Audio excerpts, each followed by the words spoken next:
That's nasty. Welcome back, guys. It's your boy Chuck Nasty on Fantasy Football. Week 16, championship week. It's time to get through that ship, bring home the trophy, and secure a little cash. First, you're watching this video. I appreciate you. If you haven't subbed to the channel, smash that subscribe button. We give out advice on this channel that hopefully helps you guys get through all the way through to the championship, to win the championship. Roster questions every single week, either in the video comments down below or on my Twitter DMs. And I'm going to build you guys some kits for draft next year in 2020. Players to target, players to avoid, to hedge your risk. I played in 8 leagues this year, 6 of which made playoffs. Total potential earnings of right around 8,000 is where we're at right now. Could be a good year. I'm going to give you a couple quick tidbits since you're watching this video. If you were in the championship league, a matchup this week, and you're playing for the crown, unless you have a kicker named Will Lutz or Justin Tucker, drop your kicker, go to the waiver, and pick up Younghoe Koo, kicker, Atlanta Falcons. Pick up Robbie Gould if Younghoe Koo is not available. And if Robbie Gould is not available, pick up Dan Bailey. You will thank me later when they score a bunch of points this weekend and might get you an extra 8. All right? Streaming kickers is one way to get a good advantage based on matchups. So let's get right into the start sit for week 16. And as always, if you guys have any specific questions, drop them down below. Quarterbacks this week, I'm starting Jameis Winston. Risky a little bit. He has no wide receivers left, but he's been too good. It doesn't really matter that he's lost Godwin and Mike Evans. He's still averaging 35.7 fantasy points per game, and Houston gives up an average of 25.1 to their opposing quarterbacks in the last 3 weeks. Somebody's going to have to catch this ball, and the grand scheme of things is that Houston is going to score with DeAndre Hopkins or with Will Fuller or with Kenny Stills, and Jameis is going to have to catch up, so he's got to throw the ball. It doesn't really matter at this point if there's no receivers left. So O.J. Howard's going to be more involved. Cameron Brate's going to be more involved. Brashad Perryman is a top 20 wide receiver this week, but I'm starting Jameis Winston. I'm also starting Ryan Tannehill against the 12th ranked New Orleans Saints in points allowed at the quarterback position. The Saints are pretty good, but opposing quarterbacks have still scored 22 fantasy points per game on average in the last 4. If you don't include the Colts game, obviously, because that was a bad one for Jacoby Brissett. But Tannehill averages 22.9 fantasy points a game and has scored at least 25 in the last 2 games. So I'd probably consider streaming Tannehill over pretty much anybody this week, except for maybe Lamar Jackson and Matt Ryan. So keep that in mind. I'm also starting Ryan Fitzpatrick this week against the 22nd ranked Cincinnati Bengals. He's averaging 22 fantasy points per week in the last 4 weeks. Gets a juicy matchup with the Bengals, and he's going to be chucking it. So he's a good streaming option this week if you need some upside in your championship game. A couple of quarterbacks that I'm sitting this week. I'm sitting Josh Allen against the New England Patriots, who are first in fantasy points allowed to the quarterback position. This is like the 3rd week in a row I've had Josh Allen in my sits, and we're 2 for 2 so far. So I would definitely recommend sitting him again. The last time that he played the Patriots, he put up 11.7 fantasy points. You need more than that from your quarterback, so do not start him this week. That defense is fighting for playoff implications. If Buffalo wins, they can actually win that division. So opposing quarterbacks average 11.4 against New England. I don't like the odds that Josh Allen has a good week this week. I'm sitting Baker Mayfield. 4 of the last 6 quarterbacks against Baltimore have thrown for less than 170 yards, averaging 10.9 fantasy points. I'll pass. You probably didn't need me to tell you that, but I'm still going to pass. I'm also passing on Tom Brady on the other side of the ball against Buffalo. 6th in fantasy points allowed to the quarterback position. Since week 10, Brady has scored more than 12 fantasy points 1 time. It's week 16 now. Buffalo's pretty good against opposing quarterbacks. They've allowed 143 passing yards in 3 of the last 4 games. There are some better options than Tom Brady this week. Going into the running backs, I probably don't need to tell you this one, but maybe I do. Saquon Barkley against the Washington Redskins, who are 24th in fantasy points allowed to the running back position. Feels a little weird putting him on here, to be honest. But, that's because we do non-obvious plays here. However, you look at his stat lines this year, and maybe this is non-obvious. He got his first 100-plus yard performance last week, and both running backs against Washington have had more than 120 yards in the last 2 weeks. I would be willing to bet that Saquon can go back-to-back this week, and I'm starting him. I'm also starting Joe Mixon against Miami, who's 26th in fantasy points allowed at the running back position. I feel pretty bad for those who dropped Joe Mixon when he was having a rough time this year. One of my buddies, Z, did. Sorry. It's not a good idea. Anytime somebody's that talented, it's going to turn around. So he's been sneaky good the last 6 weeks, 17 or more fantasy points in PPR formats in 6 of the last 7, and Miami just gave up 30-plus points to Saquon. Juicy championship matchup. I'm also starting Marlon Mack this week against the Carolina Panthers, who are 32nd. That's dead last in points allowed to the running back position. This one hits pretty close to home. I actually chose to start Marlon Mack over Le'Veon Bell this week because I'm entirely leaning on the matchup.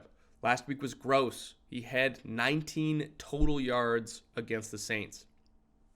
The last week was fueled by a negative game script. This week is going to be fueled by a positive game script, which probably takes the Colts into a win on the back of Marlon Mack. Carolina has given up the most fantasy points to running backs and has given up 99 or more yards in each of the last 3 games.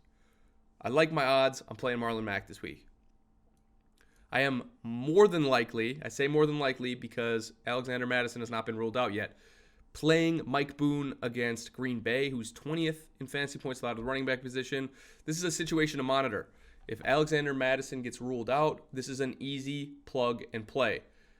Mike Boone scored 2 touchdowns and rushed 13 times for 56 yards in the tail end of last week's game when Cook went down. Cook's out for the next 2 games. The only question mark here is Alexander Mattison. The Packers give up good chunks of fantasy points to opposing running backs, and the Vikings are going to have to run at home if they want to win this one. I'm starting Phillip Lindsay. This feels gross to say. I'm a Denver Broncos fan. I recommended to a couple of people who asked me last week if I would start Phillip Lindsay last week against the Chiefs. And I said yes, I would start him. It was snowy, inclement weather. That's what I'm blaming it on. I don't know if that's the case or not, but Detroit Lions, 27th in fantasy points allowed to the running back position. This is too good to turn down. I got to play him against the matchup. I'm expecting a positive game script for Drew Lock and the Broncos at home in Mile High. Against a bad run defense, I want all of the Phillip Lindsay this week. Running backs, I'm sitting. We were just talking about getting burned by Phillip Lindsay. If there's any pick on this start sit this week that's going to burn me, it's going to be Le'Veon Bell in a revenge game against Pittsburgh. 4th in fantasy points allowed to the running back position, so they're great. They don't give up many points. They actually only give up an 8.93 average fantasy points over the last 6 weeks, including 27 rush attempts for 92 yards for Nick Chubb, 18 for 79 for Joe Mixon, and 16 for 58 with 1 reception for 21 yards for Nick Chubb. Again, if there are any of these that are going to go the opposite way, it's this one because of the revenge game mantra that when players are playing against their previous team, they are more spiteful. They're more lucky to go.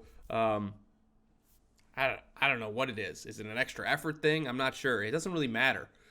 But it just happened last week with Ricky Seals-Jones against his opposing team. He's terrible, but he had a good week because he was playing his previous team. It's always worked out like this. Just trust me. I'm sitting them based on the stats and the numbers, but it's probably going to blow up in my face. I hope not. Carlos Hyde, another running back I'm sitting this week against Tampa Bay, who's 1st in fantasy points allowed to the running position, means that nobody gives up less fantasy points to opposing halfbacks. I don't want to start him. He had 1 touchdown and 104 yards last week, but there are no matchups worse than this one. They've only allowed 73 rushing yards per game on the high end, and it's actually gone down. If the Texans want to win this game, it's going to be through the air with DeAndre Hopkins or maybe the dark horse Will Fuller. But this isn't Carlos Hyde's game to pop. I'm also sitting Sony Michel against Buffalo, 13th in fantasy points allowed to the running back position. I don't really know that I need to explain myself on this one. Sony has been a major bust this year, and he gets a Buffalo run defense that has allowed more than 57 rushing yards one time this season. Let's go into some wide receivers that I'm going to start this week. This one's a little bit more dicey because they just announced today, before I did this, or did these rankings before, that there's a possible AC sprain joint for Dak Prescott. But I'm still probably going to start Amari Cooper against the Philadelphia Eagles, who are 27th in fantasy points allowed to the wide receiver position. Cooper seems to have some issues with tough matchups. He put up 2.9 points last week with Troy Hill and Jalen Ramsey in coverage. But the Eagles allow the most yards to receivers who line up on the outside this year, averaging 146 receiving yards per game to outside receivers in the last 3 weeks. I think you have to fire him up in the championship game, regardless of the status of Dak, because he's most likely going to play. I'm also starting A.J. Brown against New Orleans Saints, who are 15th in fantasy points allowed to the wide receiver position. Only Michael Thomas is averaging more fantasy points than A.J. Brown, which is 22.5 points average per week for the last 4 weeks. Imagine a rookie puts up 114 receiving yards and 1 or more touchdowns in 3 of the last 4. Oh, wait. I don't have to imagine that because it's actually happened with A.J. Brown. He should be a pretty safe option this week. I'm also starting Tyler Boyd against Miami, 32nd in fantasy points allowed to wide receiver position. He's averaging 8 targets over the last 4 weeks for 13.2 fantasy points, and the Dolphins are giving up 122 receiving yards per game to opposing wide receivers and 7 touchdowns if they see 8 or more targets. I am also starting Brashad Perryman. This one might burn me personally. I am starting him in 4 of my 5 championship matchups. So if anybody needs to have a good game, it is Brashad Perryman. Plays against the Houston Texans, who are 25th in fantasy points allowed to wide receiver position. He had 113 yards and 3 touchdowns last week. And suddenly he's the last man standing in Tampa Bay. No Mike Evans, no Chris Godwin. 53.4% of the snaps through week 12 was his average snap count played. And all of a sudden, he's up to 86% of the snaps in the last 2 with Godwin and Evans now out. He's got a good matchup. He's going to get the volume plays. Look for him to pop off this week. I'm also starting Anthony Miller against Kansas City. This is not a matchup play. Kansas City is 5th in points allowed to the wide receiver position, so they're actually pretty good. But he had a great week last week. He had 9 receptions on 15 targets for 118 yards and a touchdown. He had the most targets on the Bears, more than Allen Robinson last week, and he's also had 54 targets in the last 5 weeks. Regardless of how bad this matchup is, I think based on volume in PPR leagues, you have to play Anthony Miller this week, especially if Taylor Gabriel continues to sit. If Taylor Gabriel is active, you might want to reconsider and pivot, but if Gabriel is out, Anthony Miller is as safe as it gets. I'm sitting Kenny Golladay this week against the 16th ranked Denver Broncos. Kenny G's only problem has been David Blough, and he had a good performance on Thanksgiving, but hasn't been able to get anything going with Blough's below average fantasy performances every other week. Denver's also pretty good against the wide receiver position and playing at home. Look for him to have a bad week. I'm sitting Robbie Anderson against Pittsburgh, who's 10th in fantasy points allowed to the wide receiver position. Robbie's averaging 18.3 fantasy points over the last 4 weeks, but Pittsburgh's D's been stout this year, and the 37-point over-under implies it's not going to be a very high-scoring game this week. At least that's what Vegas thinks. They've only given up 1 touchdown to wide receivers since week 11. I don't like his odds. I'm also sitting Cooper Kupp against San Fran, who's 6th in points allowed to the wide receiver position. He scored a touchdown every single week in the last couple, but he's also averaging 39.8 yards in the last 6 games. Most of the targets and most of the work has unfortunately gone to the tight end position for the Rams. And they're giving up the 6th fewest fantasy points. I just don't like it. I'm sitting him this week. I'm also sitting Deebo Samuel against the Rams on the other side of the ball, who's 7th in fantasy points allowed to wide receiver position. He burned you last week. As a matter of fact, I know multiple people he knocked out of the possible contention for the championship game. But he's got a bad matchup. This week, he's also averaging only 4.25 receptions for 49 yards and 0.5 touchdowns in the last 4 weeks. I'd probably play him on the bench. A couple of tight ends to start this week. I'm starting Jacob Hollister against the Arizona Cardinals, who are 32nd, dead last in points allowed at the tight end position. This one's pretty easy. Look for who's playing Arizona's 32nd ranked against tight end and start him. 15 touchdowns have been scored on the Arizona Cardinals by the tight end position this year. I'm also starting Austin Hooper against Jacksonville, who's 19th in fantasy points allowed to the tight end position. His last 2 weeks hurt, but if you somehow made it through with him having duds, you're in the championship week. This is not the week to sit him. He's averaged 5.1 points per game, but he's had 6 targets in each of the last 2 games. The Jaguars have allowed 120 plus rushing yards and 2 touchdowns from opposing tight ends in the past 2 weeks. Look for him to pop off this week. I'm also starting O.J. Howard against Houston, who's 30th in fantasy points allowed to tight end position. It's no secret, Bruce Arians is not a big tight end guy, but this week he might not have a chance. He's had 8 targets last week and has averaged 10.3 fantasy points in his last 3. Opposing tight ends against Houston have averaged 86.5 yards. I'm starting O.J. Howard this week. A couple of tight ends to sit. I'm sitting Ricky Seals-Jones against Baltimore. This is kind of a no-brainer because up until that revenge game last week, he's been pretty irrelevant the entire year. He had a total of 6.4 fantasy points on the year. The revenge narrative is a real thing. That's why I mentioned it with Le'Veon Bell against Pittsburgh scenario. I'm sitting him this week. Ravens give up the least points to tight end. That's a no-brainer. I'm also sitting Jack Doyle against Carolina, who is actually sneaky good against the tight end position, allowing the 4th least amount of points. It really doesn't help that Jack Doyle has also not scored more than 4.7 fantasy points or had 2 receptions in the last 2 weeks. Put him on the bench.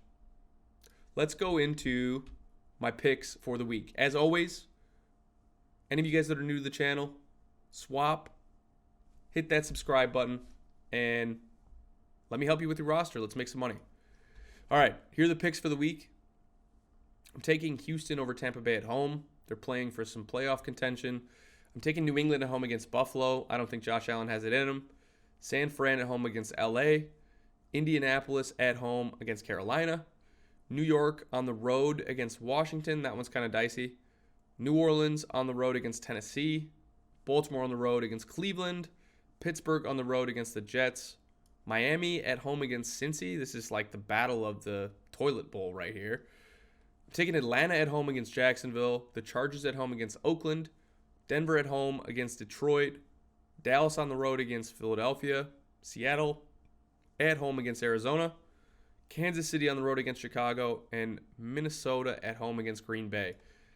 I think that Green Bay is the better team, but Minnesota plays so well in the Dome that I feel like I have to go with them on this one. Either way it turns out, I think that Green Bay ends up winning the division.